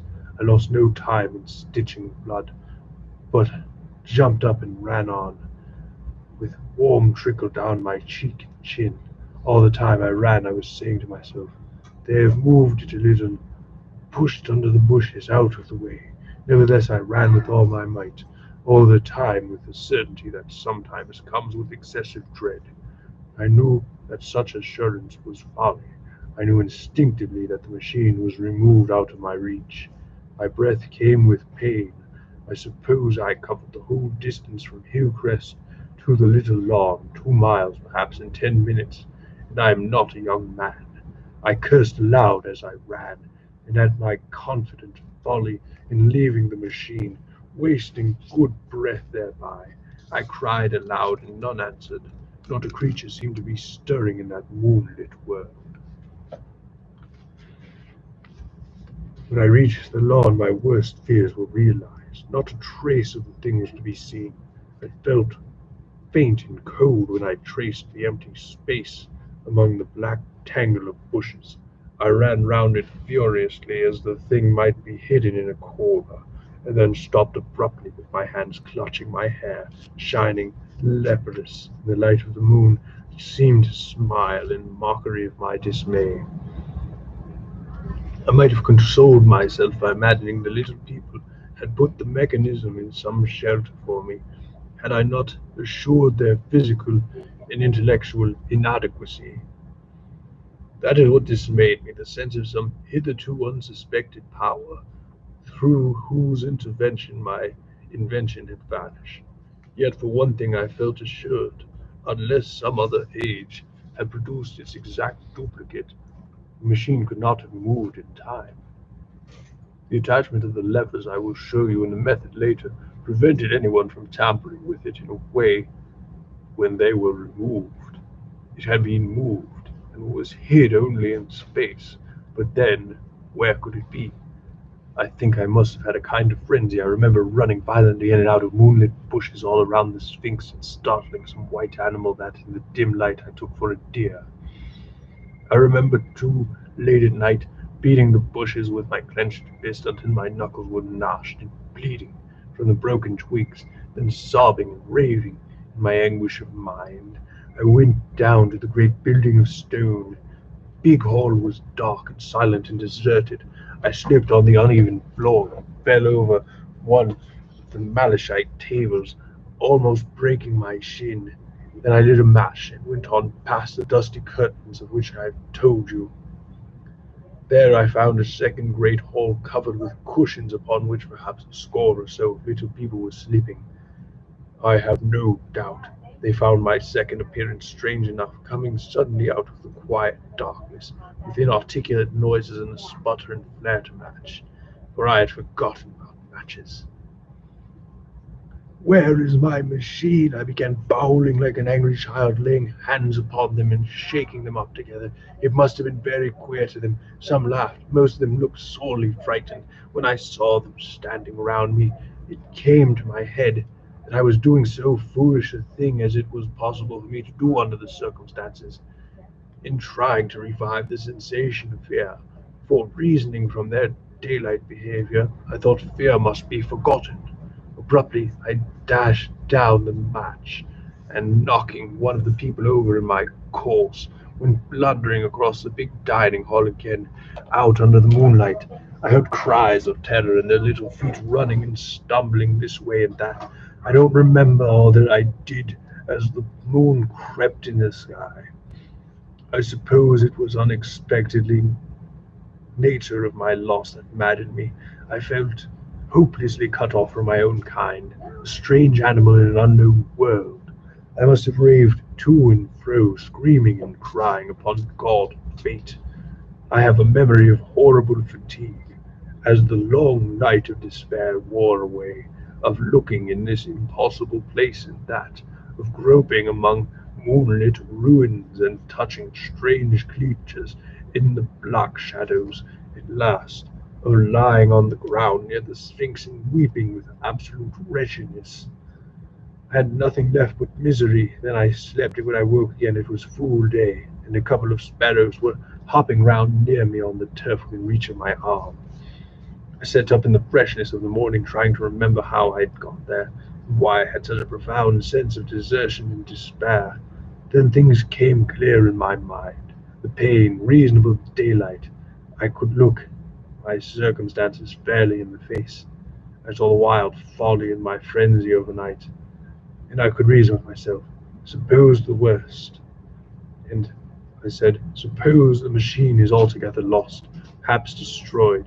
It behooves me to be calm and patient, to learn the way of the people, to get a clear idea of the method of my loss, and the means of getting materials and tools, so that in the end perhaps I may make another. That would be my only hope perhaps, but it's better than despair. And after all, it was a beautiful and curious world, but probably the machine had only been taken away.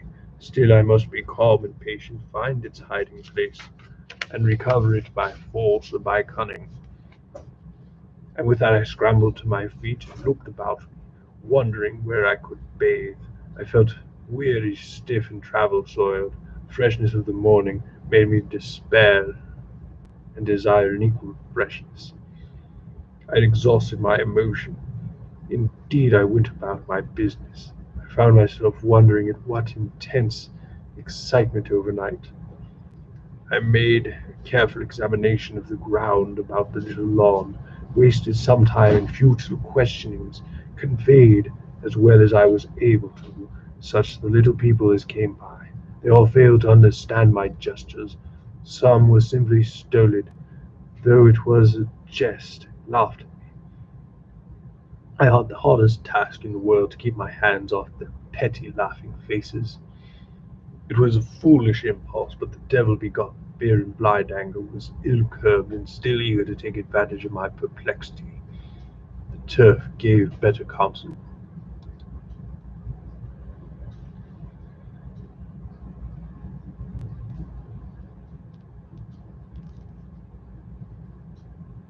I found a groove ripped in it, about midway between the pedestal of the Sphinx and the marks of my feet, where on arrival I had struggled with the overturned machine. There were other signs of removal about, with queer narrow footprints, like those I could imagine made by a sloth. This directed my closer attention to the pedestal. It was, as I think I have said, of bronze, not a mere block, but highly decorated with deep framed panels on either side. I went and rapped at these. The pedestal was hollow. Examining the panels with care, I found them discontinuous with their frames. There were no handles or keyholes. Possibly the panels, if there were doors, I suppose, opened from within. One thing was clear enough to my mind. It took no very great mental effort to infer that the time machine was inside that pedestal. But how it had got there was a different problem. I saw the heads of two orange-clad people coming through the bushes and under some blossom-covered apple trees towards me. I turned smiling toward them and beckoned them to me. They came, and then pointing to the bronze pedestal, I tried to intimate my wish to open it. But at my first gesture towards this they behaved very oddly. You don't know how to convey their expression to you. Suppose you were to use a grossly improper gesture to a delicate-minded woman. It is how she would look. They went off as if they had received the last possible insult. I tried a sweet-looking little chap in white next with exactly the same result. Somehow his manner made me feel ashamed of myself. But, as you know, I wanted the time machine, and I turned him once more. As he turned off like the others, my temper got the better of me. In 3 strides I was after him, and had him by the loose pattern of his robe around his neck, and began dragging him towards the Sphinx. Then I saw the horror and repugnance of his face, and all of a sudden let him go. But I was not beaten yet. I banged with my fist at the bronze panels. I thought I heard something stir inside. To be explicit, I thought I heard the sound of a chuckle. But I must have been mistaken. Then I got a big pebble from the river and came and hammered till I had flattened a coil in the decorations. And the verdigris came off in powdery flakes. The delicate little people must have heard me hammering in gusty outbreaks a mile away on either hand, but nothing came of it. I saw a crowd of them upon the slopes, looking furtively at me. At last, hot and tired, I sat down to watch the place, but I was too restless to watch long. I am too occidental for a long vigil. I could work at a problem for years, but to wait inactive for 24 hours, that is another matter. I got up after a time and began walking aimlessly through the bushes towards the hill again. Patience, I said to myself. If you want your machine again, you must leave the Sphinx alone. If they mean to take your machine away, it's little good you're wrecking their bronze panels. And if you don't, you'll get it back as soon as you can ask for it. So sit in among these unknown things before a puzzle like that is hopeless. That way lies monomia. Monomia. Monomia. Face this world, learn its ways, watch it, be careful of too hasty guesses at its meanings. In the end, you will find clues to it all.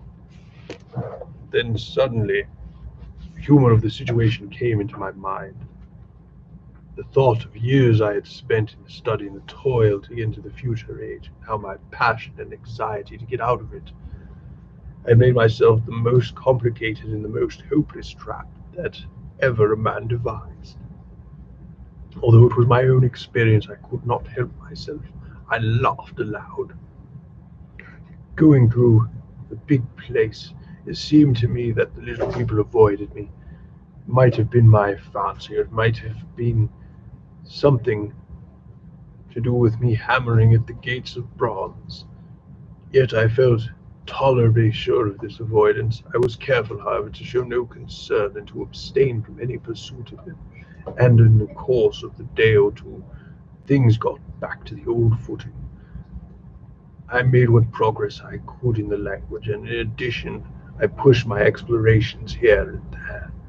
Either I missed some subtle point in the language, was excessively simple, almost exclusively composed of concrete substantives and verbs. There seemed to be few, if any, abstract terms, or little use of figurative language. The sentences were usually simple and of two words, and I failed to convey or understand any but the simplest propositions. I determined to put the thought of my time machine and the mystery of the bronze doors under the Sphinx as much as possible into a corner of memory until my growing knowledge would lead me back to them in a natural way. Yet, a certain feeling you may understand tethered me in the circle a few miles round at the point of my arrival. So far as I could see, all the world displayed the same exuberant richness as the Thames Valley. From every hill I climbed, I saw the same abundance of splendid buildings, endlessly varied in material and style, the same clustering thickets of evergreens, the same blossom-laden trees and tree ferns. Here and there water shone like silver, and beyond land rose in the blue, undulating hills, and so faded into the serenity of sky. A peculiar feature, which presently attracted my attention, was in presence of a certain, oh god, I just lost it, circular wells, several, as it seemed to me, of very great depth.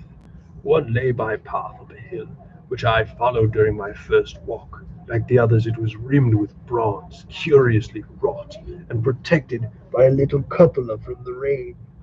Sitting by the side of these wells and peering down into the shafted darkness, I could see no gleam of water, nor could I start any reflection with a lighted match. But in all of them I heard a certain sound, thud, thud, thud, like the beating of some big engine. I discovered from the flaring of my matches that a steady current of air set down the shafts. Further, I threw a scrap of paper down the throat of one, and instead of fluttering slowly down, it was at once swept swiftly out of sight. After a time, too, I came to connect these wells with tall towers standing here and there upon the slopes, for above them there was always just such a flicker in the air as one sees on a hot day above a sun-scorched beach. Putting things together, I reached a strong suggestion of an extensive system of subterranean ventilation, whose true import it was difficult to imagine. I was first inclined to associate it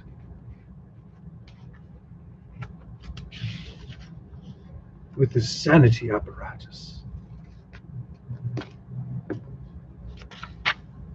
These people, but it was an obvious conclusion. It was absolutely wrong. And here I must admit that I learned very little of the trains and bells and modes of conveyance, and the like conveyances during my time in this real future. In some of these visions of utopias and coming times which I have read, there is a vast amount of detail about building and the social arrangements and so forth. But while such details are easy enough to obtain when the whole world is contained in one's imagination, they are altogether inaccessible to a real traveller amid such realities as I found here. Conceive the tale of London which a black man fresh from Central Africa would take back to his tribe. What would he know of railway companies, of social movements, telephone and telegraph wires, of the parcels of the delivery company, and the postal orders and the like? Yet we at least should be willing to explain these things to him, and even of what he knew, he could make his untravelled friend either apprehend or believe.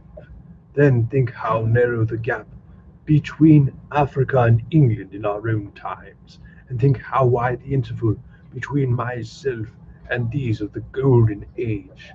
I was sensible in much which was unseen, and contributed to my own comfort, but save the general impression of automatic organization, I feel I can convey very little of the difference in your mind. The matter of sepulture, for instance, I could see no signs of crematoria, nor anything suggestive of tombs, but it occurred to me that possibly there might be cemeteries or crematoria somewhere beyond the range of my explorings. This again was a question I deliberately put to myself, and my curiosity was at first entirely defeated upon my point. The thing puzzled me, and I was led to make further remarks which puzzled me still more, that aged and infirm among these people there were none. I must confess that my satisfaction with these theories of automatic civilization and a decadent humanity did not long endure. Yet I could think of no other. Let me put my difficulties. Several big places I had explored were mere living places, great dining halls and sleeping apartments. I could find no machinery, no appliances of any kind. These people were clothed in pleasant fabrics that must at all times need renewal, and their sandals, though undecorated, were fairly complex specimens of metalwork. Somehow such things must be made, and little people displayed no vestige of a creative tendency. There were no shops, no workshops, no signs of importations among them. They spent all their time in playing gently and bathing in the river, and in making love in a half playful fashion, eating fruit and sleeping. I could not see how things were going. Then again, about the time machine, something I knew not what had taken it into the hollow pedestal of the White Sphinx, and why. For the life of me I could not imagine. These waterless wells, too, these flickering pillars. I felt I lacked a clue. I felt, how shall I put it? Suppose you found an inscription with sentences here and there, in excellent plain English, and interpolated in there within, others made up of words of letters even absolutely unknown to you. Well, on the third day of my visit, that was how the world of 802,701 presented itself to me. That day, too, I made a friend of a sort. It happened that, as I watched some of the little people bathing in the shallow, one of them was seized with a cramp and began drifting downstream. The main current ran rather swiftly, but not too strongly for even a moderate swimmer. It will give you an idea, therefore, of the strange deficiency in these creatures when I tell you that none made the slightest attempt to rescue the weakly crying little thing which was drowning before their eyes. When I realized this, I hurriedly slipped off my clothes, and wading into a point lower down, I caught the poor mite and drew her safe to land. A little rubbing of the limbs soon brought her round, and I had the satisfaction of seeing she was all right before I left her. I had got to such a low estimate of her kind that I did not expect any gratitude from her. In that, however, I was wrong. This happened in the morning. In the afternoon, I met my little woman, I believe it was, as I was returning towards my center from an exploration. She received with me the cries of delight, and presented me with a big garland of flowers, evidently made for me and me alone. The thing took my imagination. Very possibly I had a feeling desolate. At any rate, I did my best to display my appreciation of the gift. We soon were seated together in a stone arbor, engaged in conversation, chiefly of smiles. The creature's friendliness affected me exactly as a child's might have. We passed each other flowers. She kissed my hands. I did the same to hers. Then I tried to talk and found out her name was Weena, which I thought I didn't know what it meant. Somehow seemed appropriate enough. That was the beginning of a friendship which lasted a week and ended as I will tell you. She was exactly like a child. She wanted to be with me always. She tried to follow me everywhere, and on my next journey out and about, it went to my heart to tire her down and leave her at last, exhausted and calling after me rather plaintively. But the problems of the world had to be mastered. I had not said to myself, come to the future to carry on a miniature flirtation. Yet her distress when I left her was very great. Her expostulations at the parting were sometimes frantic, and I think altogether I had as much trouble as comfort from her devotion. Nevertheless, she was somehow a very great comfort. I thought it was mere childlike affection that made her cling to me until it was too late. I did not clearly know what I had inflicted upon her when I had left her, nor until it was too late did I clearly understand what she was to me. For by merely seeming fond of me and showing me a weak, futile way that she cared for me, the little doll of a creature pleasantly gave my return to the neighborhood of the white sphinx almost a feeling of coming home, and I would watch her tiny figure, white and gold, go so soon as I came over the hill. It was from her, too, that I learned that fear had not yet left the world. She was fearless enough in daylight, and she had the oddest confidence in me. For once, in a foolish moment, I made threatening grimaces at her, and she simply laughed. But she dreaded the dark, dreaded shadows, and dreaded dark things. Darkness to her was the one thing dreadful. It was a singularly passionate emotion, and it set me thinking and observing.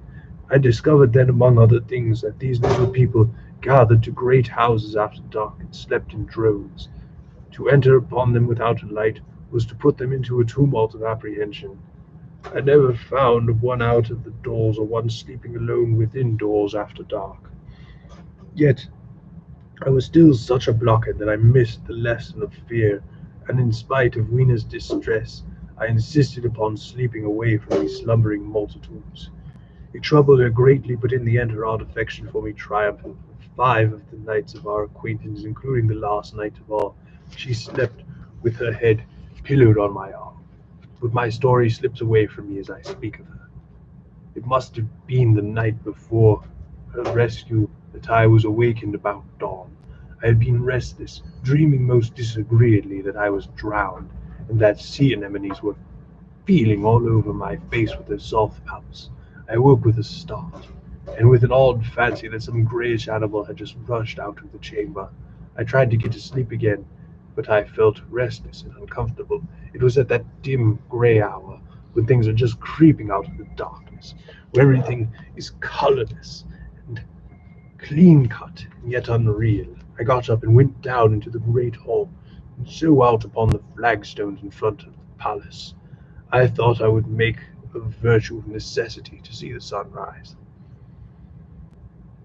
The moon was setting, and the dying moonlight and the first pallor of dawn were mingled in a ghastly half-light. The brushes were inky black, and the ground a sombre grey, the sky colourless and cheerless. And up the hill I thought I could see ghosts. There several times I scanned the slope I saw white figures. Twice I fancied I saw a solitary white ape-like creature running rather quickly up the hill, and once near the ruins I saw a leash of them carrying some dark body. They moved hastily. I did not see what became of them. It seemed that they vanished among the bushes.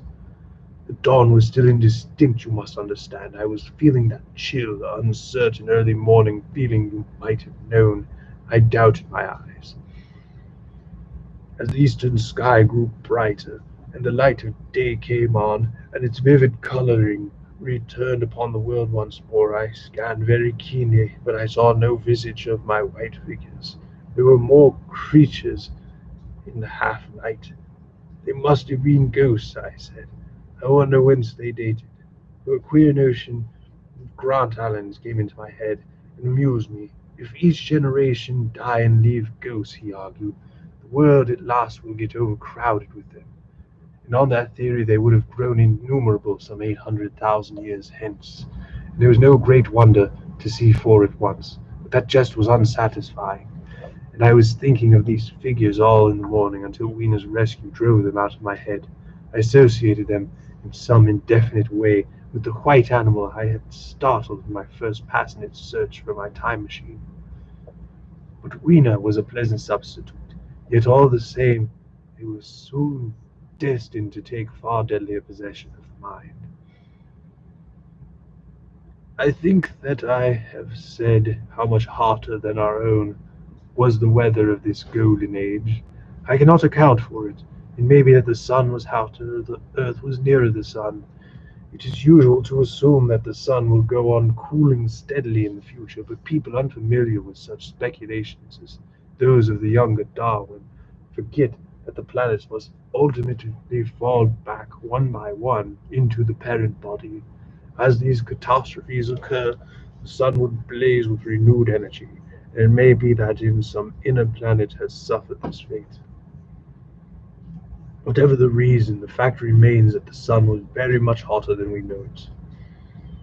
Well, one very hot morning, my fourth, I think, as I was seeking shelter from the heat and glare in a colossal ruin of a great house where I slept in bed, there happened this strange thing.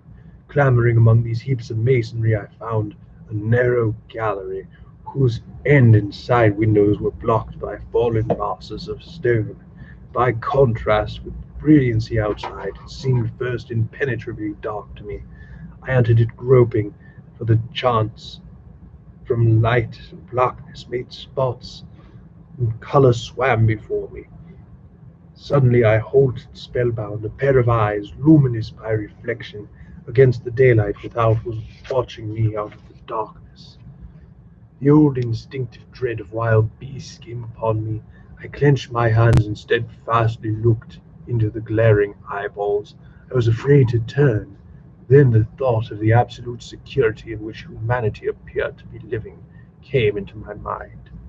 And then I remembered the strange terror of the dark, overcoming my fear to some extent. I advanced a step and spoke. I will admit that my voice was harsh and ill-controlled. I put it out of my hand and touched something soft. At once my eyes darted sideways and something white ran past me. I turned with my heart in my mouth and saw a queer little ape-like figure, its head held down in a peculiar manner, running across the sunlit space behind me. It blundered against a block of granite, staggered aside, and in a moment was hidden in a black shadow beneath another pile of ruined masonry. My impression of it is, of course, imperfect, but I know it was a dull white and had strange, large, grayish-red eyes, but also there was flaxen hair on its head and down its back. But as I say, it went too fast for me to see distinctly. I cannot even say whether it ran on all fours, or only with forearms held very low. After an instant's pause, I followed out into the same heap of ruins. I could not find it at first, but after a time, in the profound obscurity, I came upon one of those round, well-like openings, of which I have told you, half closed by a fallen pillar. A sudden thought came to me. Could this thing have vanished down the shaft? I lit a match, and looking down I saw a still white moving creature, with large bright eyes which regarded me steadfastly as retreated. It made me shudder. It was so much like a human spider. It was clambering down the wall, and now I saw for the first time a number of metal foot and hand rests forming a kind of ladder down the shaft. Then the light burned my fingers and fell out of my hand, going out as it dropped, and when I had lit another the little monster disappeared. I do not know for how long I sat peering down that well. It was not for some time that I succeeded in persuading myself that the thing I had seen was human. But gradually the truth dawned on me that man had not remained one species but had differentiated into two distinct animals, that my graceful children of the upper world were not the sole descendants of our generation, but that this bleached, obscene, nocturnal thing which had flashed before me was also heir to all the ages. I thought of the flickering pillars and of my theory of an underground ventilation. I began to suspect their true import, and at what, I wondered, was this lemur doing in my scheme of a perfectly balanced organization? How was it related to the indolent serenity between the beautiful upper worlders? And what was hidden down there at the foot of the shaft? I sat upon the edge of the well, telling myself that at any rate there was nothing to fear, and that there I must descend for the solution of my difficulties. And withal I was absolutely afraid to go. As I hesitated, two of the beautiful upper world people came running in their amorous sport across the daylight in the shadow. The male pursued the female, flinging flowers at her as he ran.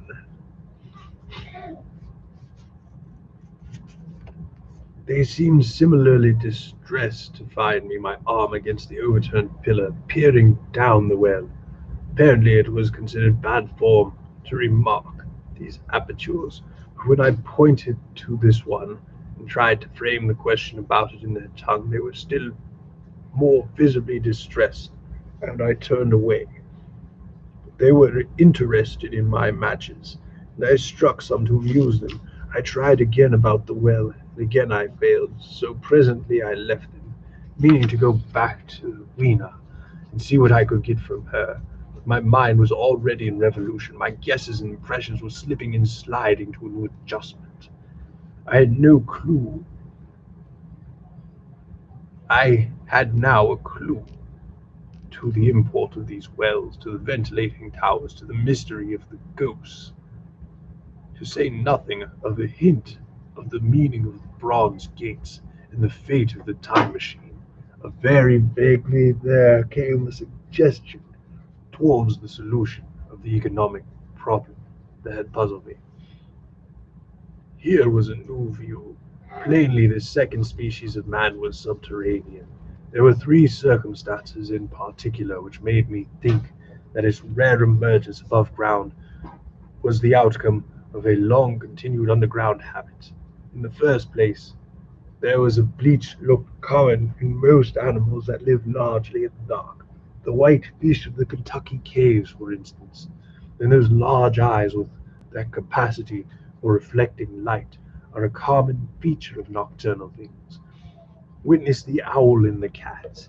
Last of all, that evident confusion in the sunshine, that hasty fumbling, awkward flight towards dark shadow, and the peculiar carriage of head while in the light, all reinforce the theory of an extreme sensitivity of the retina. Beneath my feet, then, the earth must be tunneled enormously, and these tunnelings were the habitat of a new race. The presence of ventilating shafts and wells along the hill slopes, everywhere in fact except along the river valley, showed how universal were its ramifications. What so natural then to assume that it was this artificial underworld that such work as was necessary to the comfort of the daylight place was done? The notion was so plausible that I at once accepted it, and went to assume the how of this splitting of the human species. I dare say you will anticipate the shape of my theory, though for myself I very soon felt that it fell far short of the truth. At first, proceeding from the problems of our own age, it seemed clear as daylight to me that the gradual widening of the present merely temporary The social difference between the capitalist and the laborer was the key to the whole position. No doubt it will seem grotesque enough to you, and wildly incredible, and yet even now there are existing circumstances to point that way. There is a tendency to utilize underground space for the less ornamental purposes of civilization. There is a metropolitan railway in London, for instance. There are no electric railways, and there are subways, and there are underground workrooms and restaurants, and they increase and multiply.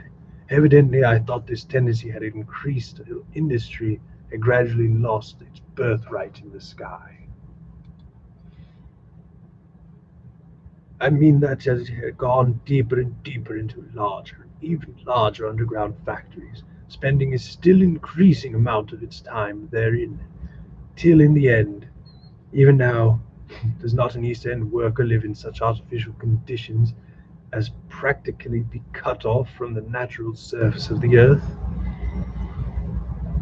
Again, the exclusive tendency of richer people, due no doubt to the increasing refinement of their education and the widening gulf between them and the rude violence of the poor, is already leading to the closing of their interest considerable portions of the surface of the land.